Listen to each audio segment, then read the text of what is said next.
Hello and welcome to today's episode that deals with the growth of internet in India. I am Sunil Saxena. I have been an author and journalist with over 3 decades of experience in print, new media, social media, media education, and media research. In this episode, we will cover the history of the internet in India and chart the way it has evolved. We will try and understand the dynamics of the dot-com boom and its collapse thereafter. We will look at the emergence of e-papers, how the internet took away advertising revenue from newspapers, the introduction of broadband, the starting of television sites, the arrival of social media, and the importance of technology and design.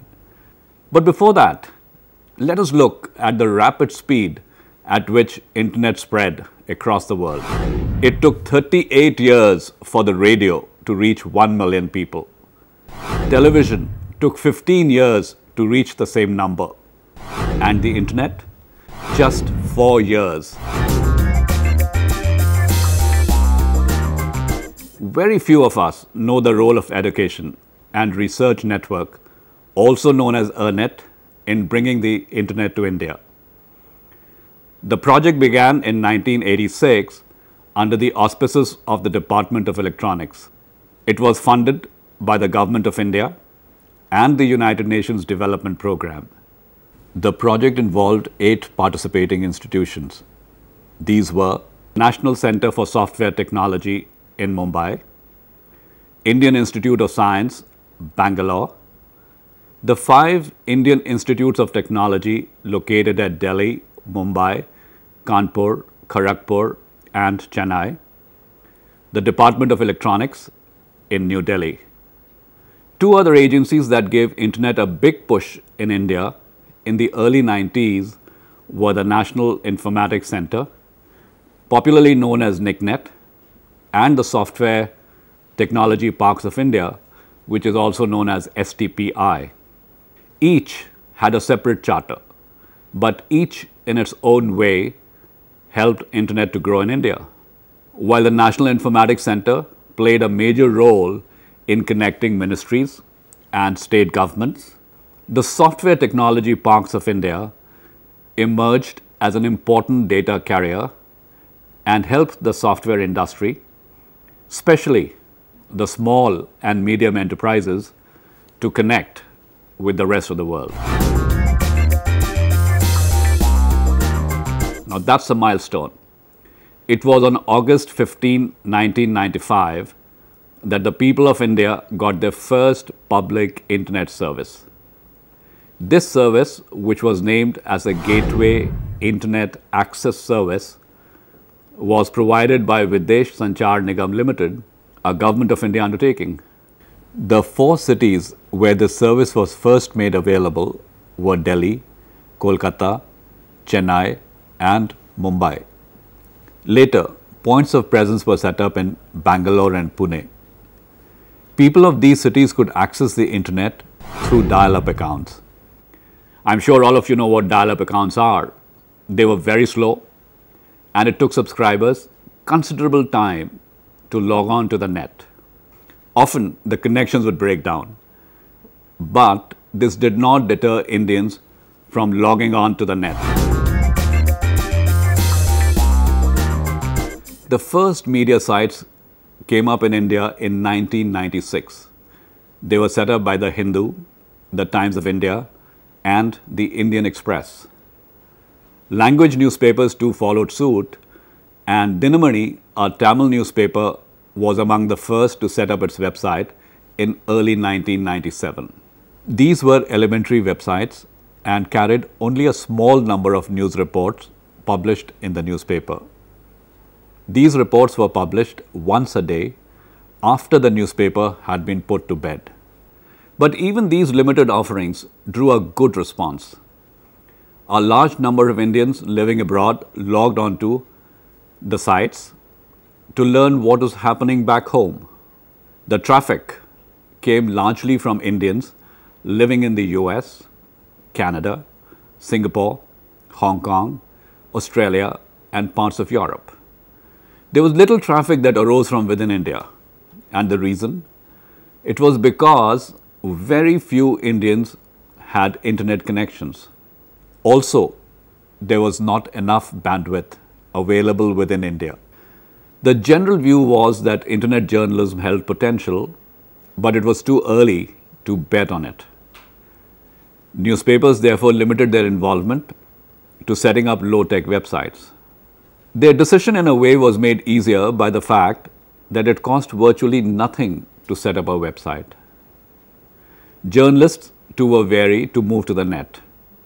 They preferred to adopt a wait and watch attitude. However, there was considerable activity outside the traditional media.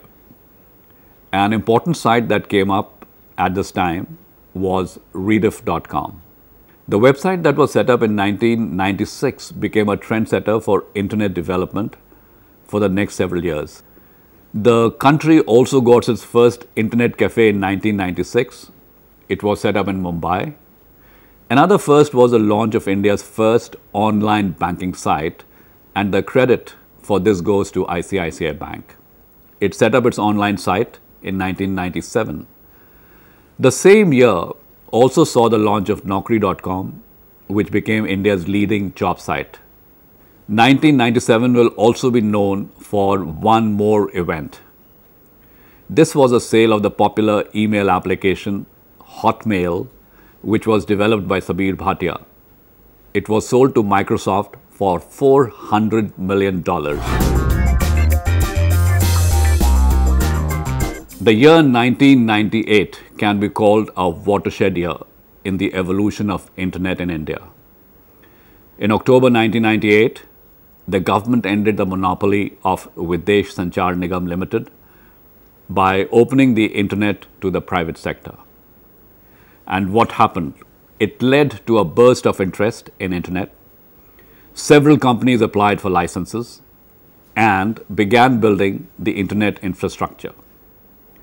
You had what is known as the famous dot-com boom. The next 3 years, 1999, 2000 and the early part of 2001 were full of hype, hoopla and excitement. Several things happened simultaneously to create the upbeat mood. Let us look at 3 important developments. 1. The purchase of India World, an online portal by Sifi Technologies for US dollars 115 million, which is equivalent to rupees 499 crores. The purchase created a big buzz in the marketplace and everyone wanted to own a website. 2. Investment bankers added to the excitement by giving astronomical valuations for web properties. 3. Venture capitalists fueled the dot-com boom by offering funds to online startups. Scores and scores of dot-coms mushroomed in metro towns, especially Mumbai, Bangalore, Hyderabad, Chennai, and Delhi. These included sites like Bazi.com, India.com, IndiaInfoline.com, IndiaInfo.com, Hangama.com, and MyIris.com. The interest in dot-coms grew even more when Yahoo and MSN, 2 internet giants, set up Indian web portals. An important feature of the launch was the use of the .in extension. Unlike the Indian startups that preferred the .com extension, these 2 American portals preferred the Indian .in extension. The biggest beneficiaries of this dot-com boom were the newspapers. They were flooded with advertisements released by dot-coms. Dot-com hoardings mushroomed across India, and a kind of dot-com frenzy gripped the country. The mood changed in newsrooms also. Traditional media started looking at the internet with far more seriousness than it had done so far. 3 major media houses, the Times of India, the Hindustan Times, and the New Indian Express, went ahead and set up independent internet companies to lead their foray into the digital media space. A new dimension was given to the role of .coms by Tehelka.com, a media site that shook the NDA government with its defense sting. There was heady development in the language space too. It was led by Web Dunia that launched news and email in multiple Indian languages. There was also a breakthrough in the use of fonts. In the initial years of the net, several language newspapers converted text into images and posted them on the net. This was not a good solution because the images used to take a long time to download. The process also limited the number of reports that could be uploaded. But the language newspapers had little option. The popular net browsers of that time, like Netscape, Mozilla, and Internet Explorer, could not read Indian fonts. The result was that instead of news reports that could be read, the user was confronted with junk characters. A few language newspapers like Kannada Prabha and Andhra Prabha solved this problem by storing fonts on the net. The user could read language content once this font was downloaded and stored it in the computer. The problem was also resolved by the development of internet-enabled fonts by CDAC and the arrival of on-the-fly fonts. These fonts downloaded on their own and the user could read the content without any struggle. It was a major concern in Indian newsrooms. Every media house was providing news free. The question that was asked frequently was, should the media charge for news? In 2001, the newspapertoday.com, a news website set up by the India Today group, slapped a subscription fee. There was great interest in the development, and every media house waited to see the result. The move bombed and the site shut down. Malayalam Varika was another publication that charged a subscription fee. It continued bravely for several years, but finally decided to make the site free. The first phase of the net saw the launch of PDF papers. The technology involved converting print-ready pages into the PDF format and uploading them on the net. The PDF papers were not very popular because they took a long time to download. Also, they did not make easy reading. There was therefore great excitement when the Times of India launched the country's first e-paper. These papers too were the exact replica of the day's newspaper, but their big advantage was that they could be read easily. The user could read individual stories, search stories, or save multiple stories in a folder. He could also search advertisements by name or by date. Another big advantage of the e-papers was their weight. They did not take much time to download. Given these advantages, the newspapers tried charging for the e-paper. But once again, they were not successful. The Hindu is among the few newspapers that charges a subscription fee for the e-paper. Things started changing by the middle of 2001. The VC funding, that is, funding provided by venture capitalists, dried up, leaving .coms to fend for themselves. Their misery was compounded by the recession that hit India.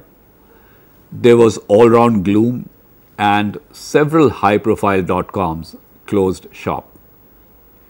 A reverse process started. Journalists who had left newspapers for .coms now wanted to come back. This was not easy since the media houses too were feeling the impact of recession. There was a shrinking of investment for almost 2 years. Some newspapers even retrenched a section of their online staff, while others put their expansion plans on hold. The recession lasted for almost 2 years, and during this period, no one was willing to touch dot-coms.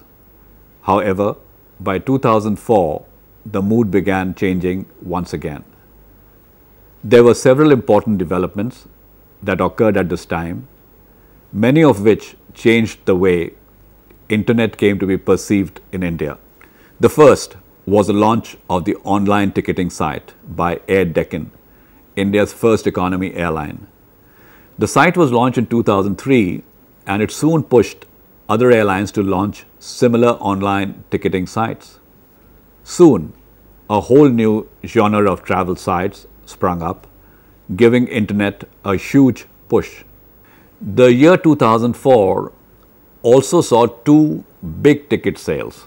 The first was the sale of Bazi.com, India's self-grown auction portal, to eBay, the world's largest auction site. And the second was the sale of Indian job site jobsahead.com to monster.com, the world's largest job portal. The two deals, like the Samachar sale in the late 90s, created a fresh interest in internet. An important technical development that happened at this time was the launch of broadband. In 2004, Bharat Sanchar Nigam Limited, a public sector company, started selling broadband connections to home users. With this, Indians could surf the net at the rate of 256 kbps, which was 4 times the speed of dial-up connections. The broadband connections got a further push when private players like Airtel, Reliance, and Sifi Technologies launched home broadband plans. A large number of Indians upgraded their internet connections, and India recorded its first million broadband connections in 2005. The number of broadband connections at the start of 2011 had climbed to 11.2 million. Broadband speeds too have jumped, and home users can now buy internet connections that provide an incredible 8 Mbps speed. Broadband was not the only initiative that happened at this point of time. The government took 2 other decisions that had an important bearing on the management and evolution of the internet in India. The first major decision was the setting up of National Internet Exchange of India, which is popularly known as NIXI. This was set up in 2003. It was set up to smoothen the flow of domestic internet traffic. The second major decision was the setting up of IN registry. It was set up in 2004 to manage Indian domain names, especially the Indian domain name extension .in. Till then, the Indian domain names were being registered and maintained by the National Centre for Software Technology through Centre for Development of Advanced Computing, which is also known as CDAC. Besides .in names, the IN registry also manages the allotment of .co.in, .net.in, .org.in, firm.in, gen.in, and .int.in. These are all top-level domain names. The gov.in names are managed by the National Informatics Centre. The res.in, that is Research Institute's names, and ac.in, that is academic names, are managed by ERNET, and the mil.in, that is military domains, are governed by the Ministry of Defence. The sites to benefit most from the improved internet speeds were the television sites. They could now upload video files on the net. NDTV, a leading television channel, launched NDTV Convergence. IBNLive.com, the website of CNN IBN, also started streaming video. Video content became an important part of the offerings of horizontal portals like indiatimes.com, rediff.com, and msnindia.in. Around 2005, the social media sites started catching the fancy of Indians. Wikimedia and YouTube.com were the first sites to become household names in India. But it was Orkut.com that gave wings to social networking in India. Millions of youngsters set up Orkut accounts. For almost 5 years, Orkut continued to be the #1 social media site in the country. It was only in 2010 that Facebook dethroned Orkut as a #1 social site. Two other social networking sites that have built a large fan base in India are Twitter and LinkedIn. For many Indians, the social media sites have become the #1 internet destination. The success of American social media sites led to a wave of Indian companies setting up what are known as Me Too sites. The belief was that Indians will move out of social media sites like Facebook and Orkut and set up Indian accounts. This did not happen on the anticipated scale.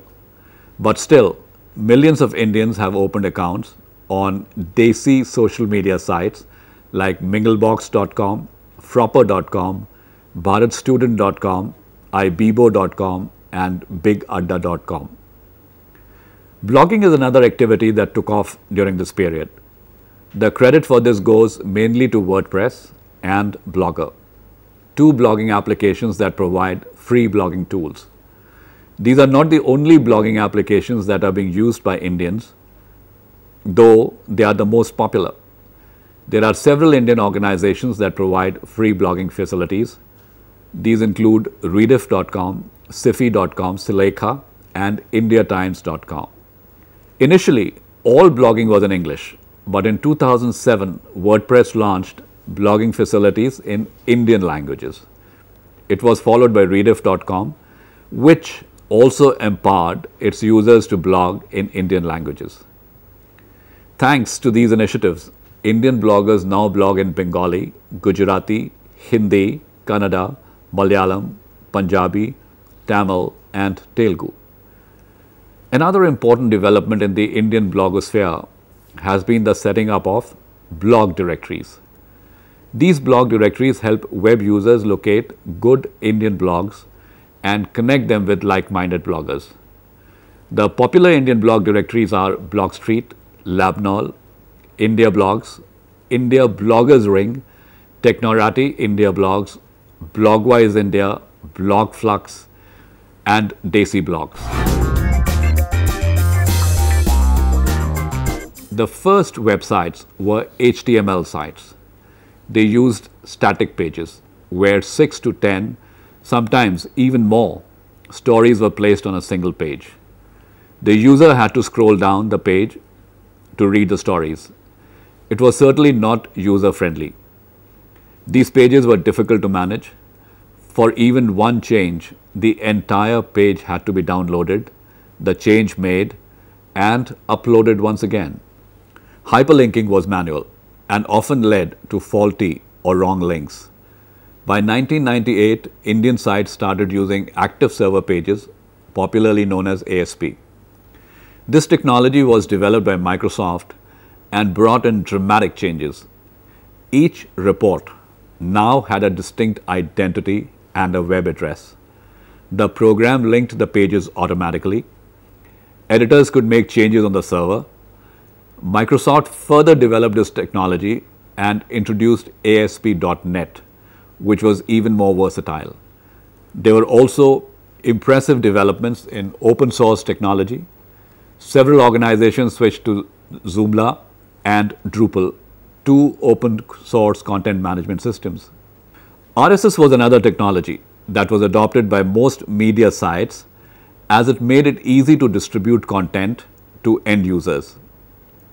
Another major change was introduction of tab-based design.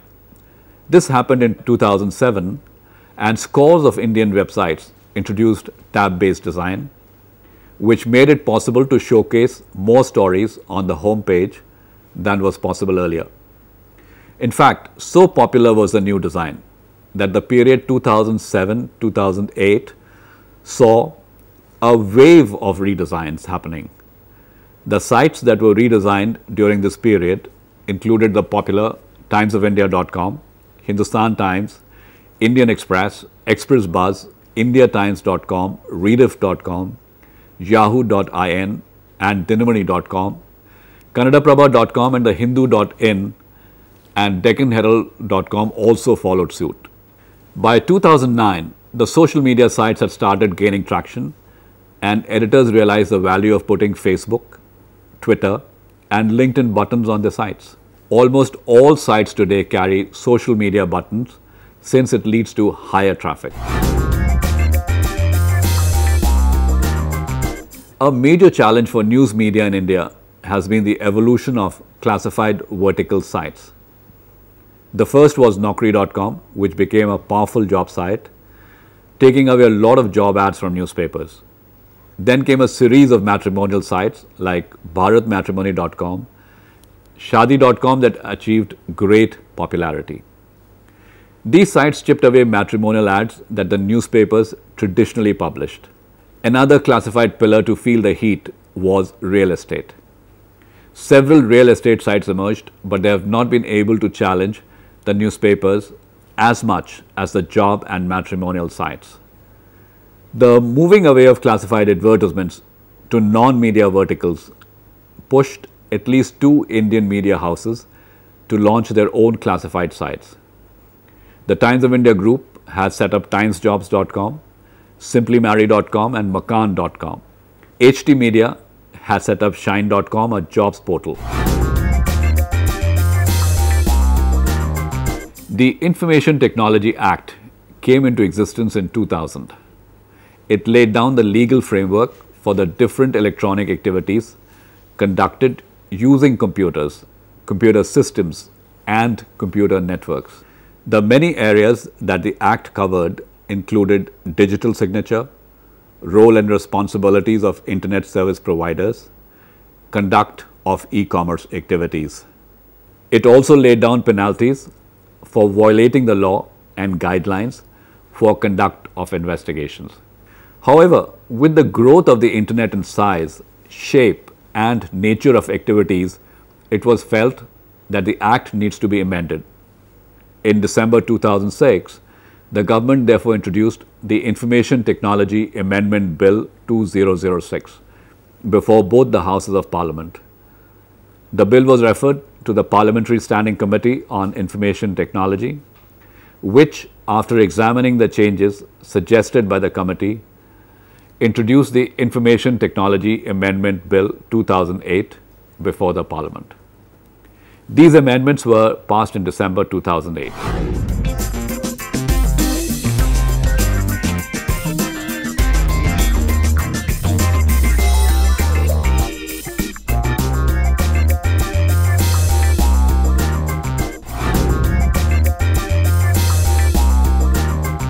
In this episode, we covered the history of the internet in India and the way it has evolved. We understood the dynamics of the dot-com boom and its collapse thereafter. We examined the emergence of e-papers and how the internet took away advertising revenue from newspapers. We looked at the introduction of broadband, the starting up of television sites, the arrival of social media, and the importance of technology and design. That is all we have for today. Thank you and see you soon with another episode that will further examine the role of internet in India. Goodbye and thank you.